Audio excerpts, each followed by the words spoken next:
I did my daily walk through the woods, so now I'm back home and getting ready to do a video. Stopped off and got some pizza.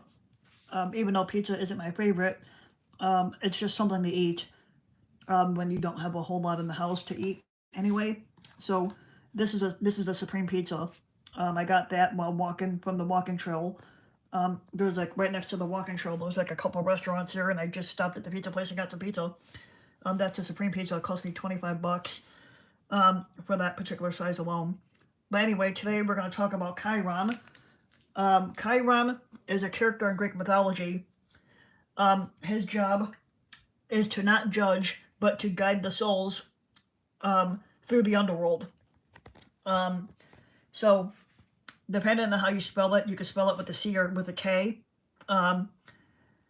He's a psychopomp, and he's the ferryman of the Greek underworld. He carries the souls of those who have he carries the souls of those who have been given funeral rites across the rivers Styx and Acheron. Let's go to psychopomp here and look up that name. Now, psychopomp in Greek mythology it literally means the guide of souls. They are creatures, spirits, angels, demons, or deities in many religions and their responsibility is to escort newly deceased souls from Earth to the afterlife. Their role is not to judge the deceased, but simply to guide them. They appear frequently on funerary art. So like whenever you have funerals or something like that, they appear in funerary art mainly. Psychopomps have been depicted in different times and in different cultures as anthropomorphic entities like horses, deer, dogs, whip-poor wills, ravens, crows, vultures, owls, sparrows, and cuckoos. In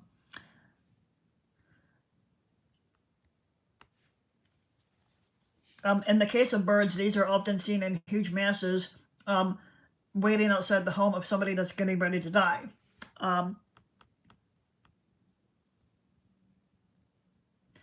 Classic examples of a psychopomp are the ancient Egyptian goddess Anubis. Then you have the deity Pushan in Hinduism, the Greek ferryman Chiron, the goddess Hecate, the god Hermes, the Roman god Mercury, the Norse Valkyries, the Aztec Zolotl, and the Slavic goddess Morana, and the Etruscan god Brant. Hello, EB4 and Jacob. Good to see you guys.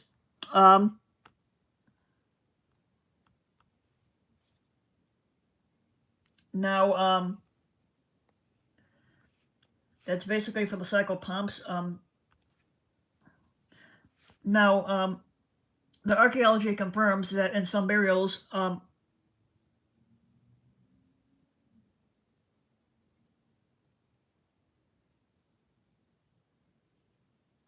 I'm not sure how you say that, but it says say what?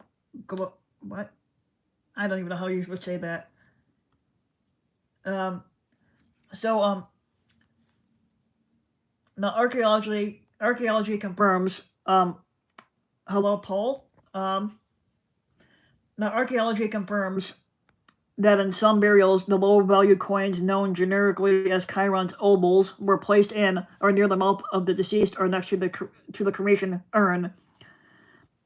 Not too bad. I did a good 30,000 steps. I'm actually in a step battle contest with somebody, and we're trying to compete for how many steps can be taken in 3 days' time. So I just did my 30,000 steps today, and in the last 3 days alone, I did 68,000 steps. So now archaeology confirms, like I said, with the low-value coins known as Chiron's obols, they were placed near the mouth of the deceased or next to the cremation urn containing their ashes. Now, this has been taken to confirm that at least some aspects of Chiron's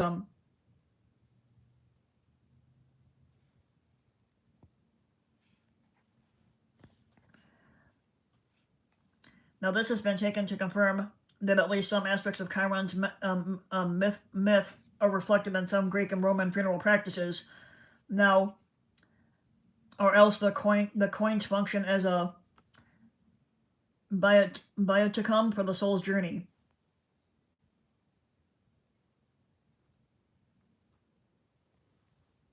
Now, in Virgil's epic poem, the Aeneid, the dead who could not pay the fee and those who had received no funeral rites had to wander the near shores of the Styx for 100 years before they were allowed to cross that river. Now, Chiron also ferried the living mortals, Heracles and Iones, to the underworld and back again. Now, technically, the old saying was, if you got into the underworld, you weren't supposed to leave. Now,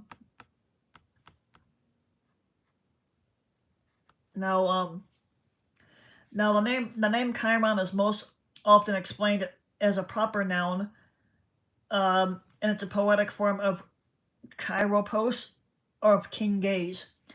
Now, referring either to fierce flashing or feverish eyes or to the eyes of a bluish-gray color. Now, the word may be a euphemism for death. Who the hell's Olivia? Now,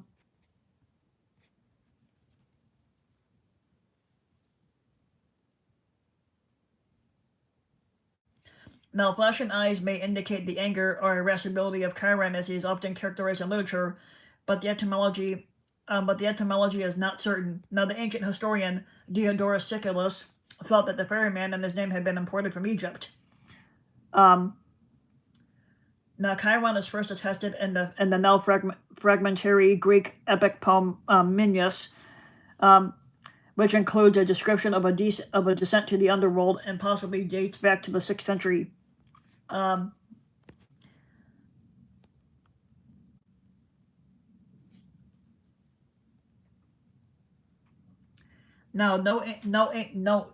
so when it comes to ancient sources, no ancient source provides a genealogy for Chiron, except for one reference making him a son of Achaemen, who's the father of Uranus, found in the entry Echmenides in the lexicon of Hesychius, which is dubious, and the text may be corrupt, but neither Polywissowa nor Derenberg and Zagliar offer a genealogy for Chiron.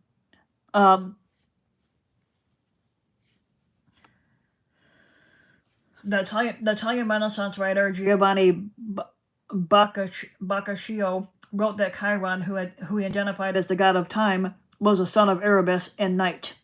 The idea appears to have originated from the similarity between the names Chiron and Kronos, which is a connection already made by earlier writers such as Fulgentius, and the fact that the both are said to be very old, and that the god of old age is said to be the child of Erebus and night, according to Cicero's De Natura Deorum.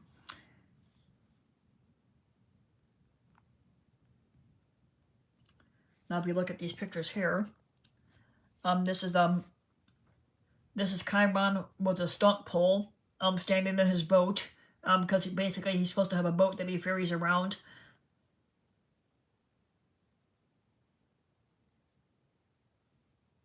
And you got another one here. This is Chiron right up here on the top. And he's supposed to be like, this is funerary art. This is dated back to 320 BC. At least that's the, and then you also got this one here. An Attic red figure attributed to the Timbos painter, showing Chiron welcoming the soul into his boat.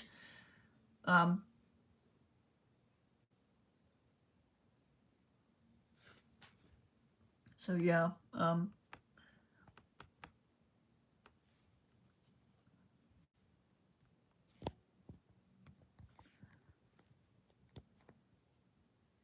now Chiron is depicted in the art of ancient Greece and the Attic funerary vases of the 5th and 4th century BC, and they are often decorated with scenes of the dead boarding Chiron's boat.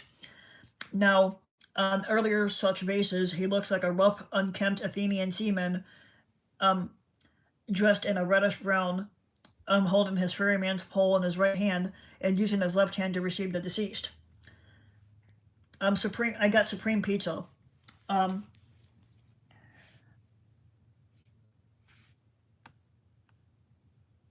on the earlier such vases, he looks like a rough, unkempt Athenian seaman dressed in reddish brown, holding his ferryman's pole in his right hand. And like I said, he's basically getting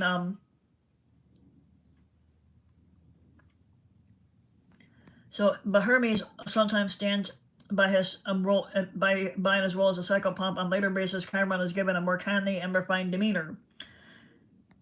Hello, punk rock. Good to see you. Um,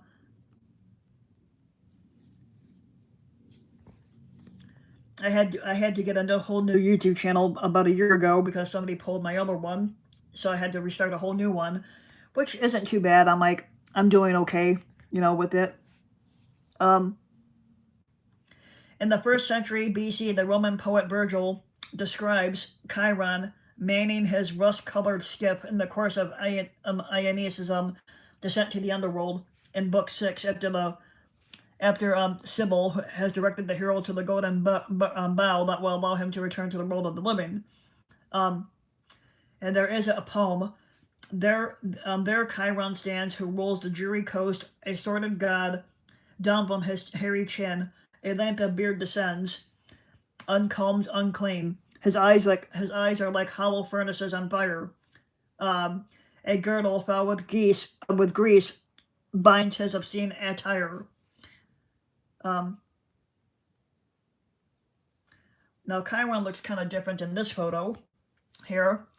So this right here is supposed to be how some people depict Chiron, but obviously that's different than what I've seen.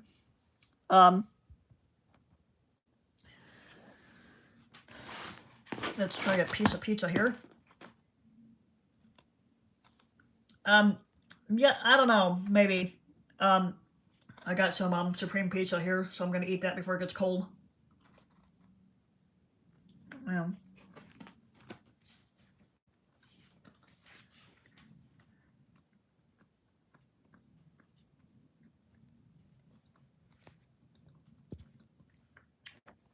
Now, Latin authors describe Chiron among them Seneca in his tragedy Hercules Firenze, where Chiron is described in verses 762 through Big Pep. Everybody's coming in. That's a good thing.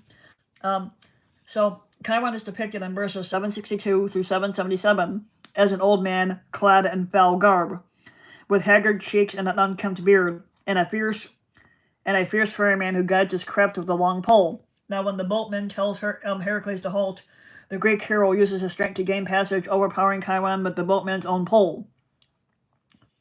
Now, in the 2nd century, Lucian employed Chiron as a figure in his dialogues of the dead, most notably in parts 4 through 10, Hermes and Chiron and Hermes. Now, in the 14th century, Dante Alighieri describes Chiron in his Divine Comedy, drawing from Virgil's depiction in Aeneid 6. Chiron is the first named mythical character Dante meets in the underworld. In Canto 3 of the Inferno, Dante depicts him as having eyes of fire. Now, elsewhere, Chiron appears as a mean-spirited and gaunt old man, or as a winged demon wielding a double hammer, although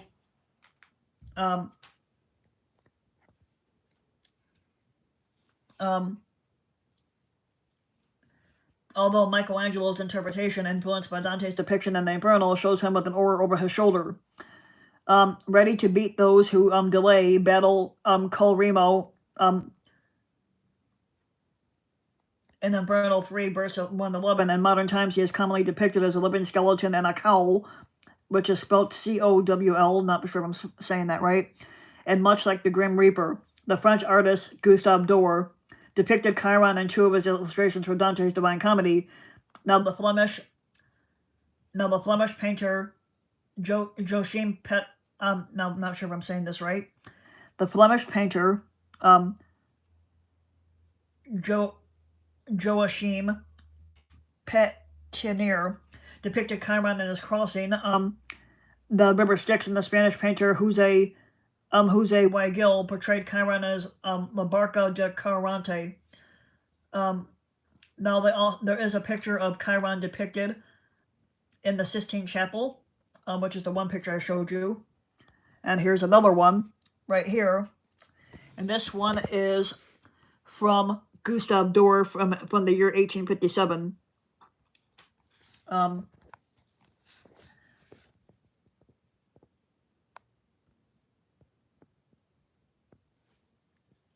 Now you got the Charon and Styx. Now most accounts, including okay, hold on. No, even though named after Chiron, the Etruscan death omen Charon has a different origin and function, being an assistant to death as well as a psychopomp and guardian, delivering the newly dead to the underworld by horseback or a chariot. Now he is winged with pointed ears and a hideous and threatening appearance and has a vulture's beak. Now he is armed with a very large hammer with which to mercilessly pummel the dead. Now, by most accounts, including Pausanian's and later Dante's Inferno, they associate Chiron with the swamps of the river Acheron. Now, in ancient Greek literary sources such as Pindar, Aeschylus, Euripides, Plato, and Callimachus also place Chiron on the Acheron. The Roman poets, including Propertius, Ovid, and Statius, named the river as the Styx, perhaps following the geography of Virgil's Underworld and the Aeneid, where Chiron is associated with both rivers in the Underworld. Now,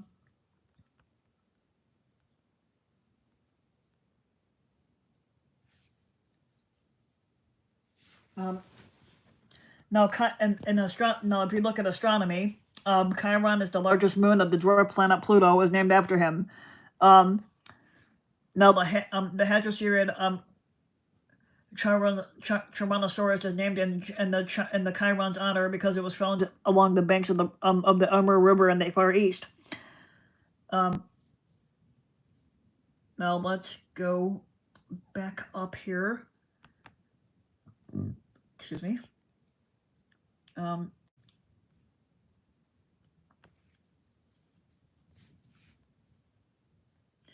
Now, when it comes to the whole psychopomp thing, it's not like a really big thing here.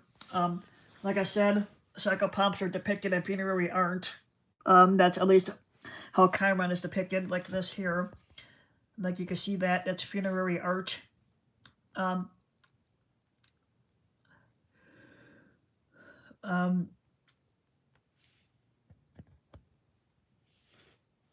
Now, in contemporary religion, literally black and white impermanence are two deities in Chinese folk religion in charge of escorting the spirits of the dead to the underworld.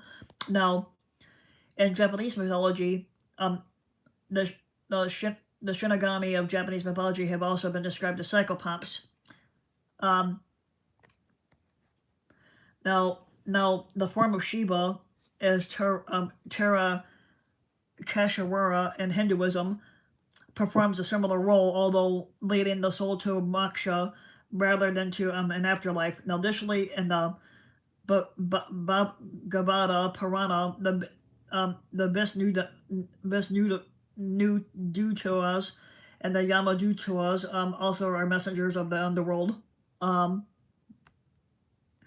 are messengers for the respective masters, Vishnu and Yama. Their role is illustrated vividly in the story of Ajamila, and many beliefs a spirit being taken to the underworld is violently ripped from its own body. Now, in the Persian tradition, Dana, the Zoroastrian self-guide, appears as a beautiful young maiden to those who deserve to cross the Shinbat Bridge, and she could also appear as a hideous old hag to those who do not. Now the polytheistic concept of a specific deity of death is rejected by Abrahamic monotheism, which regards God as the only master of death and life. Now, however, the archangel Samael can be regarded as the Jewish psychopomp, whose role in Talmudic and post-Talmudic theology is the angel of death. In Christianity, Saint Peter and Michael, the archangel, and Jesus are thought of as psychopomps, either as leading the dead to heaven, or as in the case of Peter, allowing them through the gates. Now, in Islam, Azrael plays the role of the angel of death who carries the soul up to the heavens, acting by the permission of God. According to Kipling, Azrael separates the spirits from the flesh. Now, in many cultures, the shaman also fulfills the role of the psychopomp, and this may include not only accompanying the soul of the dead, but also at birth, helping to introduce the newborn's child soul into the world. And this accounts for the contemporary title of midlife to the dying of the end, or to of dying or the end of the life doula, which is another form of psychopomp work. Now, in Filipino culture, um, ancestral spirits called Anito function as psychopomps. When the dying call out to specific dead people, e.g., like parents or partners, the spirits of the latter are supposedly visible to the former. The spirits who traditionally wait at the foot of the deathbed retrieve the Tagalog sundu and the soul soon after the death and escort it into the afterlife. In a Kan religion, Amoki is the woman who fishes the souls out of the river and welcomes them to Asamando, the Akan religion of the dead. A deceased person is buried with loincloths, jewelry, and beads, which they then pay to Amoki for mating them to Asamando. Now, many mythologies and superstitions simply have a personification of death as a psychopomp. Now, such personifications frequently present death as a reaper, even ascribing it to the title Grim Reaper. If you remember Grim Reaper, basically the Grim Reaper was supposed to appear when somebody was dying or when their death was supposed to be coming.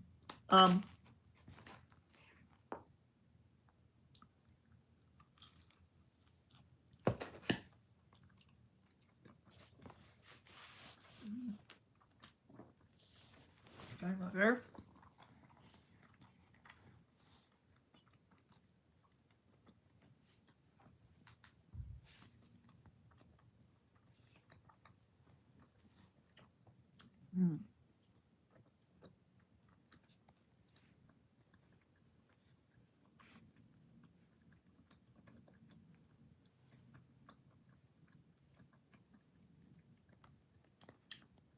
Now, in Jungian psychology, the psychopomp is a mediator between the unconscious and conscious realms, but it is symbolically personified in dreams as a wise man or woman, or sometimes as a helpful beast.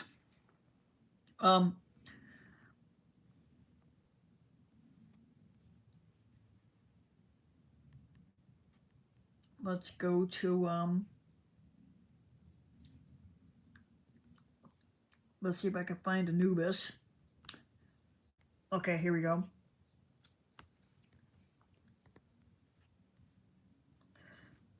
So we just finished up with Chiron. Now we're heading to Anubis here.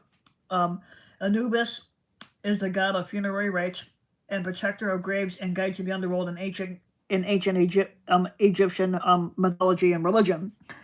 He's usually depicted as a canine or a man with a canine head. You can see that right here. That's what Anubis is supposed to look like. You can see that he's got like a dog head, but a man's body. I've actually been fascinated with stuff like this for years. In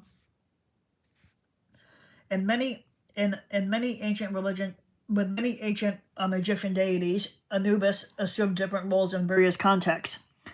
And he's depicted as a protector of graves as early as the first dynasty, dating back to the year 3100 BC.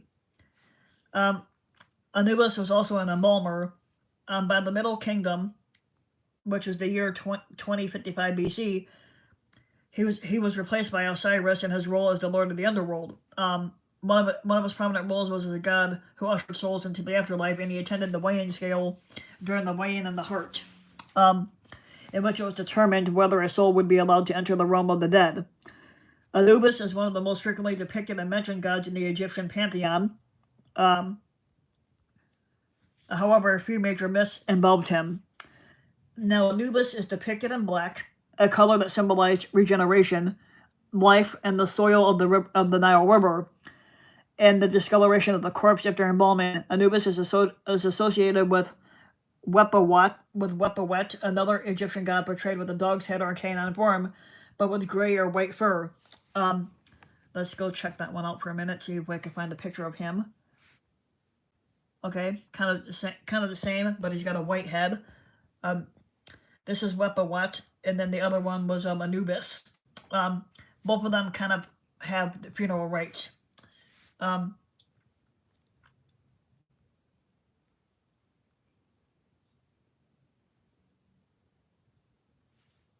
now, now, now, historians assume that the two figures were eventually combined together. Anubis' female counterpart is Anput, and his daughter is the serpent goddess Kebashet. Now, Anubis is a Greek rendering of the god's Egyptian name. Before the Greeks arrived in Egypt around the 7th century BC, the god was known as Anpu or Inpu. Now, the root of the name in ancient Egyptian language means royal child. Inpu has a root to imp, which means decay. The god was also known as first of the Westerners, lord of the sacred land, he who is upon his sacred mountain, ruler of the 9 bows, the dog who swallows millions, the master of secrets, and he who is in the place of embalming and foremost of the divine booth. Now the position of this, now the positions that he had held were also reflected in the titles that he held, such as he who's upon the mountain, the lord of the sacred land, and foremost of the Westerners, and he who's in the place of embalming, because like they said he was supposed to be an embalmer. Now, in the Old Kingdom, dating back to 2686 BC up until 2181 BC, the standard way of writing his name in hieroglyphics was composed of the sound signs in PW followed by a jackal over HTP sign. And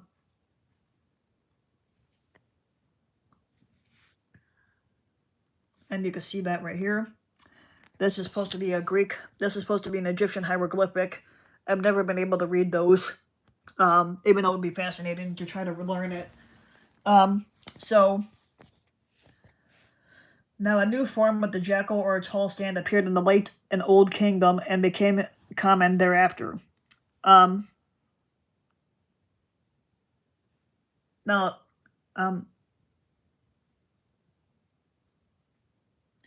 Anubis, his name, JNPW, was possibly pronounced Anapa, based on the Coptic Anup and the Akkadian transcription Anapa.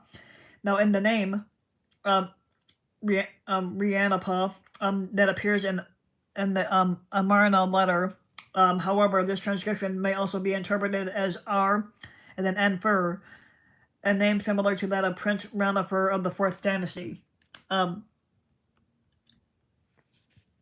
Egypt's early dynastic period, Anubis was portrayed in full animal form with the jackal head and body, and you can see that right here.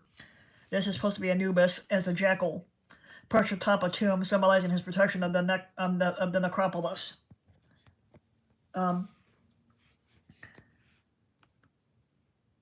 Now, in Egypt's early dynastic period, like I said, Anubis was portrayed in full animal form with a jackal head and body. A jackal god, probably Anubis, is depicted in stone inscriptions from the reigns of Horaha and Dajur and other pharaohs of the 1st dynasty. Since pre-dynastic Egypt, when the dead were buried in shallow graves, jackals had been strongly associated with cemeteries because they were scavengers which uncovered human bodies and ate their flesh. In the spirit of fighting, like, a jackal was chosen to protect the dead because a common problem and cause of concern must have been the digging of the bodies. Shortly after burial, by jackals and other wild dogs which lived on the margins of the cultivation.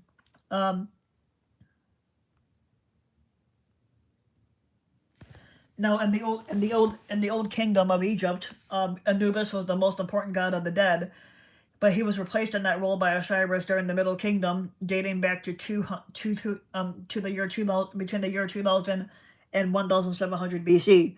Now, in the Roman era, which started in 30 BC, tomb paintings depict him holding the hand of the deceased persons to guide them to Osiris.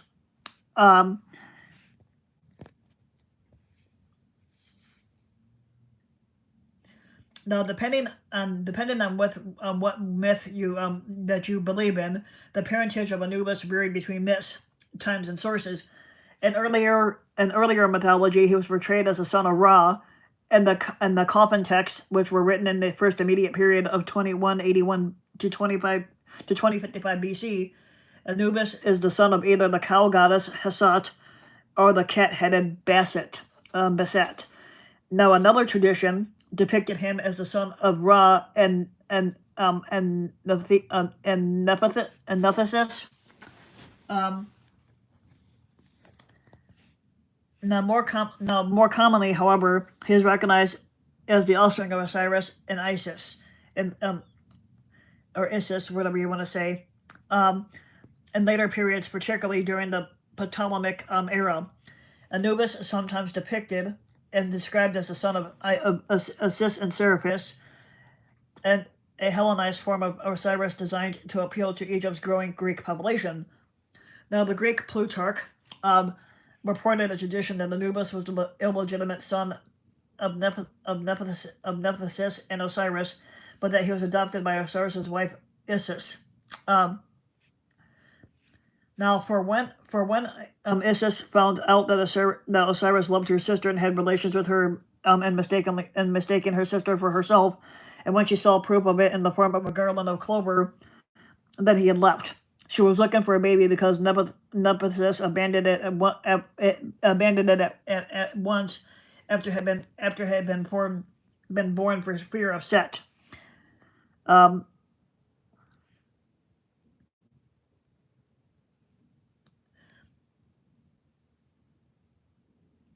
Now, George Hart sees this story as an attempt to incorporate the independent deity Anubis into the Syrian pantheon. Now, the Egyptian papyrus from the Roman period between the years of 30 and the year 380 AD simply called Anubis the son of Isis, and in Nubia, Anubis was seen as the husband of his mother Nephthys. In the Ptolemaic period between the year 350 and 30 BC, when Egypt became a Hellenistic kingdom ruled by Greek pharaohs, Anubis was merged in the Greek with the Greek god Hermes, becoming Hermanubis. Now, the two gods were considered similar because they both guided souls to the afterlife. The center of this cult was in the Sinopolis, a place whose Greek name means city of dogs, in book 11 of the Golden Ass by Apuleius. There is evidence that the worship of this god was continued in Rome through at least the 2nd century. Indeed, Hermanubis also appears in the alchemical and hermeneutical literature of the Middle Ages and the Renaissance.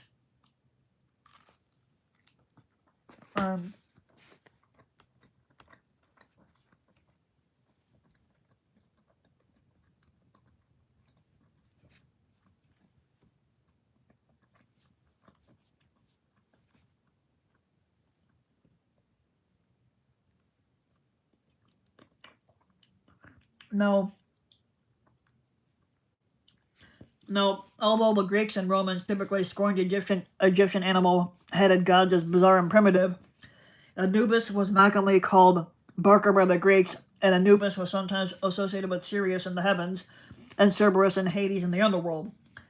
Now, in his dialogue, Plato often has Socrates utter oaths by the dog Greek Kaimi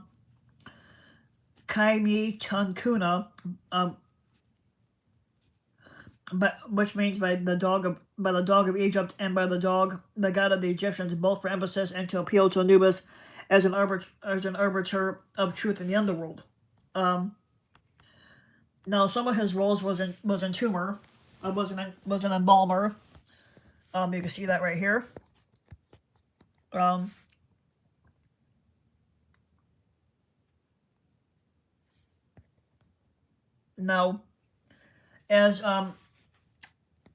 Now, when it comes to Anubis, he is who's the place of embalming. Anubis was associated with a lot of mummification.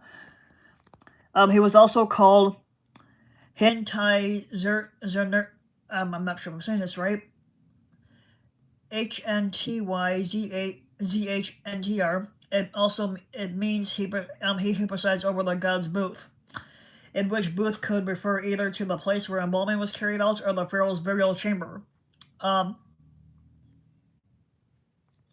In the Osiris myth, Anubis helped Isis to embalm Osiris.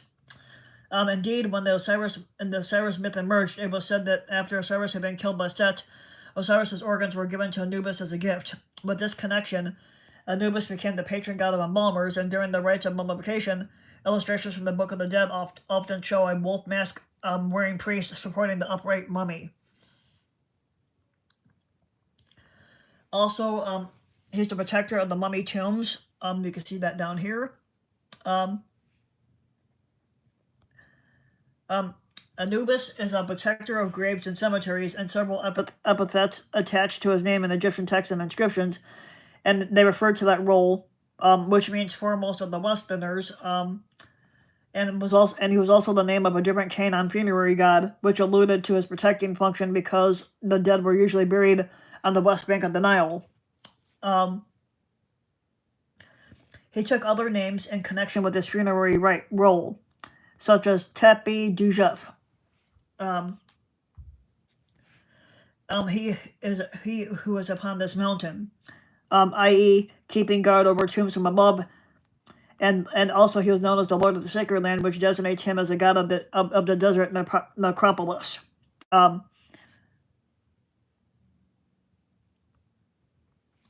Now the Jew Milhawk papyrus recounts another tale where Anubis protected the body of Osiris from Set. Set attempted to attack the body of Osiris by transforming himself into a leopard, but Anubis stopped and subdued Set.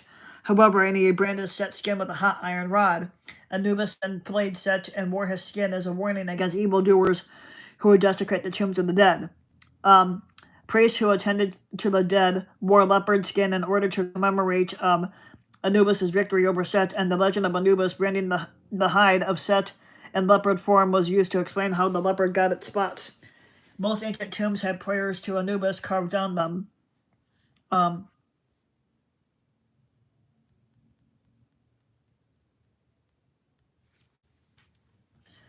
Now, by the late... Okay, here. You can see this picture right here. This is supposed to be the weight of the wane of the heart for the Book of the Dead.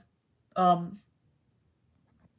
anyway, by the late pharaonic era, dating between the years of 664 and 332 BC, Anubis was often depicted as guiding individuals across the threshold from the world of the living to the afterlife.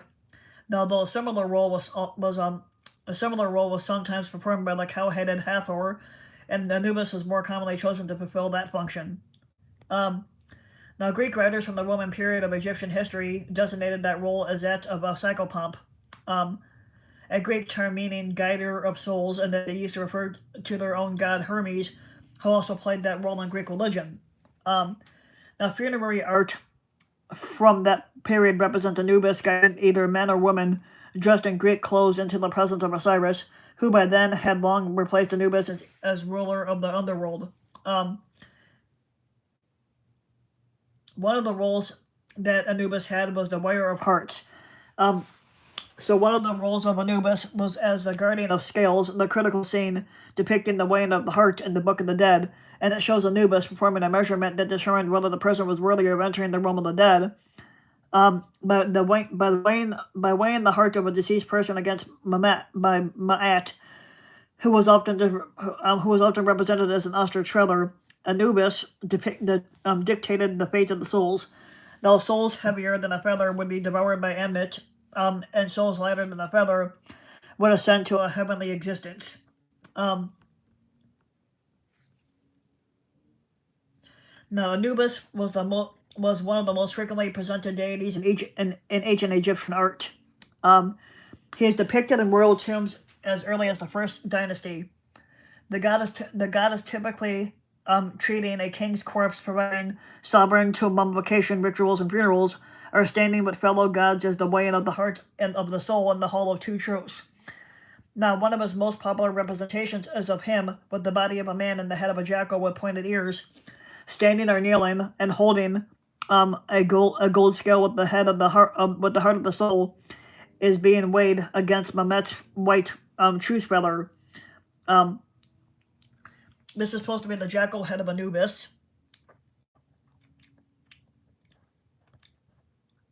Okay, so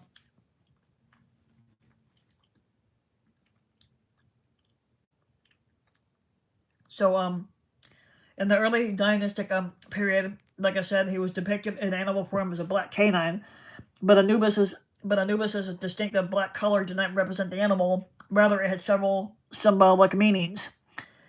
It represented the discoloration of the corpse after its treatment with natron and the smearing of the wrappings with the resinous substance during mummification. Now being the color of the fertile silt of the river Nile to Egyptians, black also symbolized fertility and the possibility of rebirth in the afterlife. In the Middle Kingdom, Anubis was often portrayed as a man with the head of a jackal, and the African jackal was the species depicted and the template of numerous ancient Egyptian deities, including Anubis. An extremely rare depiction of him in fully human form was found in the chapel of Ramesses in Abydos.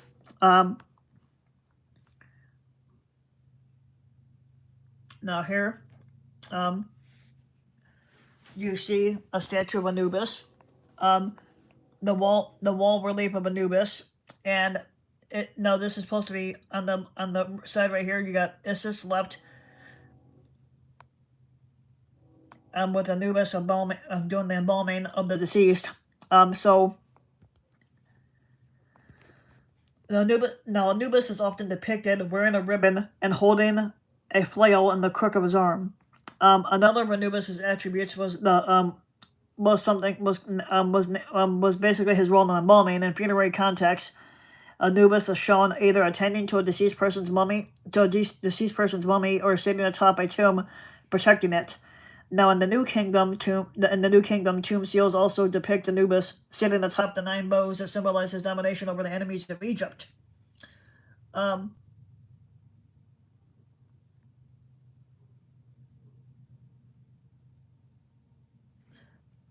Now you also see this here. You got Anubis receiving offerings in the hieroglyphic name in 3rd column and left. Here's the Anubis shrine. This is supposed to be the statue of Anubis when they combined Hermes and Anubis together.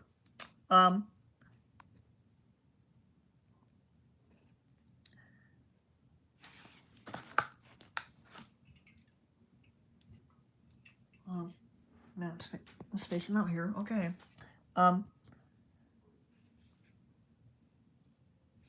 Now here you got Anubis, Harpocrates, Isis, and Serapis, which is an antique fresco, and this was in Pompeii, Italy. Pompeii doesn't even exist anymore, or that town got buried by blah blah. The lost city of Pompeii is what I call it, other than the lost city of Atlantis. In this particular picture right here, where it says Stella, is and their worship and this person called Tururi, their worship in Anubis. An Egyptian pharaoh king with Anubis from the tomb of Horemheb that dates back to between the year 1323 and 1295 BC.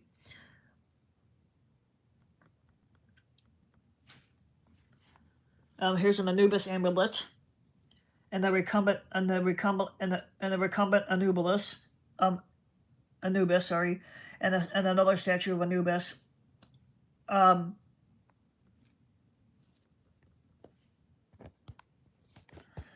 Also, although he does not appear in many myths, he's extremely popular with the Egyptian culture. The Greeks linked him to their god Hermes, the god who guided the dead to the afterlife, and the pairing was later known as Hermanubis. Anubis was heavily worshipped because, despite modern belief, he gave the people hope. People marveled on the guarantee that their body would be respected at death and their soul would be protected and justly judged.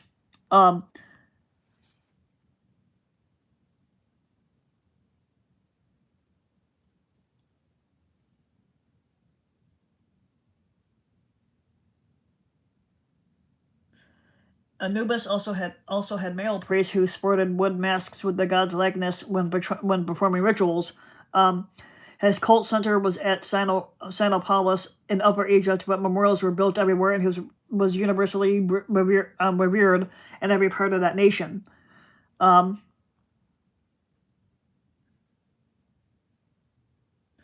Now, when you see an African wolf, people associated Anubis with the African wolf.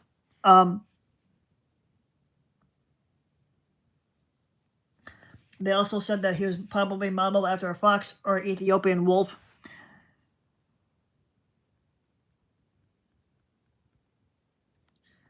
But like I said, I'm fascinated with any type of mythology, whether it be Greek, Roman, Egyptian. There's a lot of fascinating stuff behind all of this.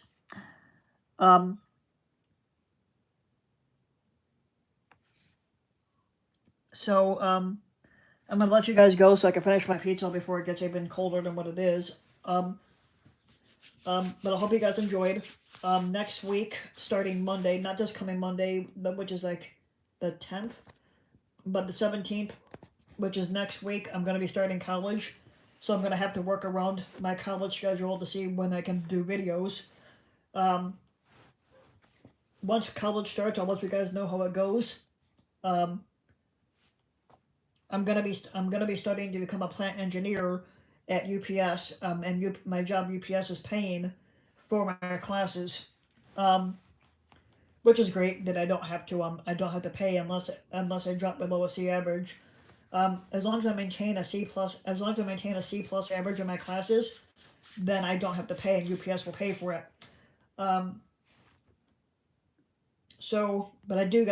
But sometime this week I do gotta get back up to the college that I'm going to, so that I can get my student ID, the student ID badge. But if you like the video, make sure to give the video a like and subscribe to the channel, Rusty the King.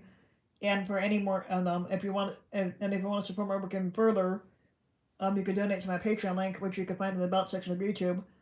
And for just a little as a few bucks a video a month, your donation can help go a long way. And make sure to leave a comment and let me know what you guys are thinking. And I'll let you guys know how college is going in the next week or so. See you guys later.